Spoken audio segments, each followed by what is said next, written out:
બનાસકાંઠા જિલ્લામાં ભૂસ્તર વિભાગનું mega operation. બોકોલી જમણાપાદર Banas નદીમાંથી અનધિકૃત રેતીનું ખનન ઝડપાયું। બાર ડમ્પર એક હિટાચી મશીન મળી ₹4 કરોડનો મુદ્દામાલ જપ્ત। બનાસકાંઠા જિલ્લામાં ભૂસ્તર વિભાગ દ્વારા એક મોટું ઓપરેશન હાથ ધરવામાં આવ્યું છે। કાંકરેજના બોકોલી જમણાપાદર બનાસ નદી વિસ્તારમાં ગેરકાયદેસર રીતે રેતીનું ખોદકામ ચાલી રહ્યું હતું। ભૂસ્તર વિભાગની ટીમે રેતીની ચોરી કરતા એક મશીન અને 12 ડમ્પરોને જપ્ત કર્યા છે।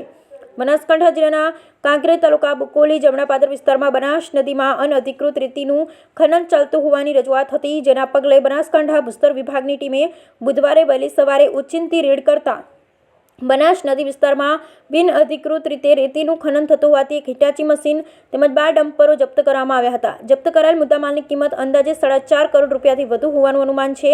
ભૂસ્તર વિભાગની ટીમે ખોદકામ કરેલ જગ્યાની માપણી પણ કરી છે અને આ ગેરકાયદેસર પ્રવૃત્તિમાં સંડોવાયેલા લોકો પાસેથી દંડ વસૂલવાની કાર્યવાહી પણ કરવામાં આવશે।